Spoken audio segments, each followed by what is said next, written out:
Hello everybody, welcome back to another video. It's been roughly an hour since I've recorded the last one, but I do want to talk about something else that I want to show in the same project. As you can see, I did develop the project a little bit more since the last time that we saw it. The squelches from the last video are still here, they're just being used a little bit differently, and I added this next piece on here. And what I want to do is I want to use this next piece to kind of show two different things. One, I want to show a sound design concept.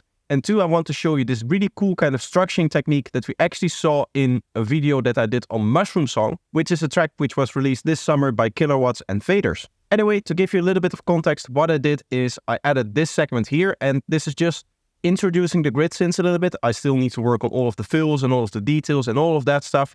And then we go into the part where the grid synths kind of actually exist.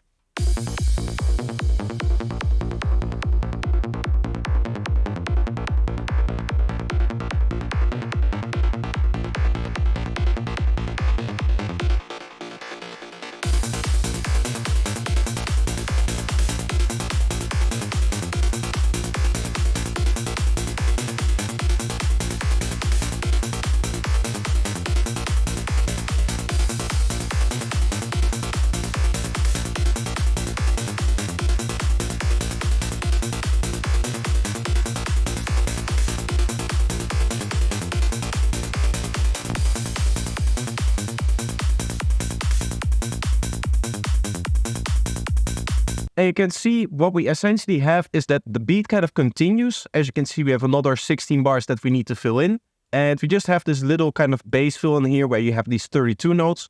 And that's all that indicates that the section is finished. What you could even do is not even have that and just have the beat continue all the way. But I do like a little bit of extra structuring. So that's why that little kind of fill idea is there. It's not really a fill in that the rest of the beat just kind of continues. It's just that the kick and bass is given a little bit more space and this kind of rolls into the next segment. So what I want to show you is this really cool idea of where you use these two different synths that are in sound design and like in character very, very similar, but play a different rhythm or play a different idea. And what you can use those for is to have these two very connected sections where the beat just kind of continues into the other parts. If you have been following my channel for the last couple of months, you may have noticed that I've stressed the importance of fills and having space between all of your elements so that you have nicely segmented out parts to your track. Almost throw that into the bin. It's not really doing it in the sense that, as I said before, we do have this one element here that is clearly announcing that the segment is kind of over. Obviously, there's also stuff like crashes and there's going to be downlifters and one-shots and all of those things in here, which will also help with the structure.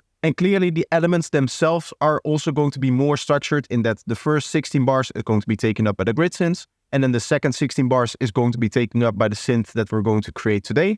But there's not really that kind of fill idea in here, in the sense that there's no pause in the kick, there's no pause in the bass, there's no pause in the drums. It just kind of continues into the next section. I've done some other cool ideas with that as well. Here we have a very similar idea. The only difference being is that this is actually being filtered. So you get something like this.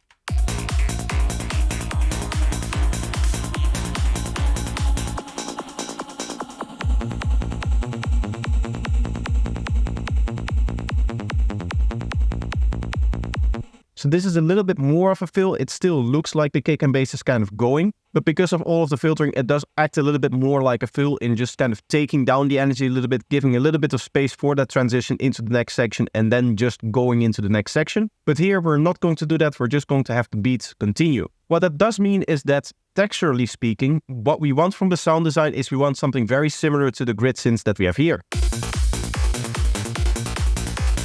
And just quickly to run you down through this grid synths, this is the easiest patch possible using one of the combination tables from my Tone Spec Volume 2. And what you'll see is that I've just set up something like this. This is a 1-bar modulation on the wavetail position. And because this is a combination table, it is essentially all of the different wave cycles from the Tone Spec combined. And you can just cycle through them, which is really nice for these grid synths. I believe I actually made a short about this technique already, so I'm not going to dive too much into how this works and how to set it up and that kind of stuff. Now what I could do is I could just go into my new preset pack that I just recently released, and I could just take one of these synths. So for example, Distorter is the kind of synth that I'm talking about. It is a very nice kind of gritty sound.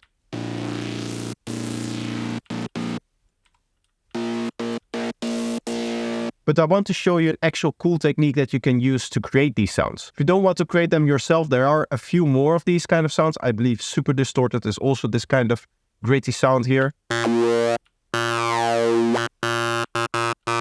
Something like that. Maybe this one an octave.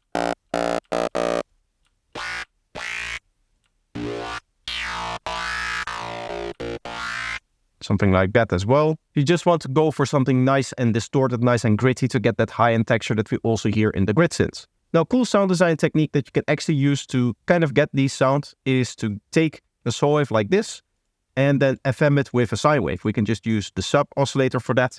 The neat trick for the sub oscillator is that we can actually make like this octave copy of it, and it'll give both of them a little bit of detune and a few voices, something like this. Just with the FM setup, we already get this kind of nice gritty sound. Obviously, we want to turn down the level here. And you get something like that. We'll add our modulation that we want to add. Let's turn this into a bandpass and let's lower the mix a little bit. And I'm just going to distort this even more to get more grittiness still.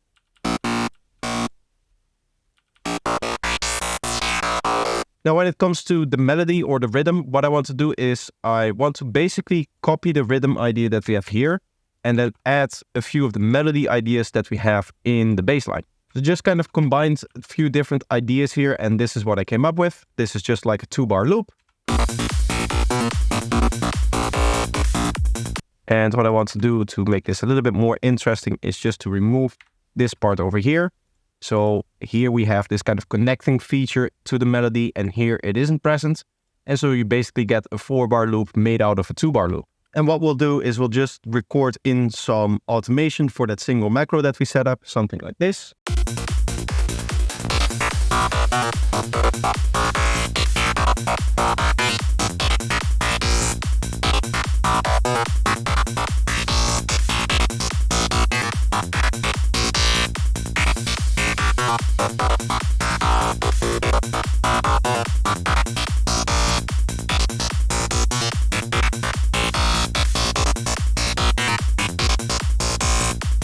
And just like we did in the last squelch video, what I'm going to do is I'm going to select all of this and just simplify the envelope so that we have something easy to work with. And now we'll need to do our processing. So I'm just going to add delay and reverb to this. Maybe not so much. And reverb, I'm going to go with a fairly small kind of reverb, kind of like a little ambience thing here. Just something like this. And we'll obviously turn it down a bit so that it's neat in terms of the volume.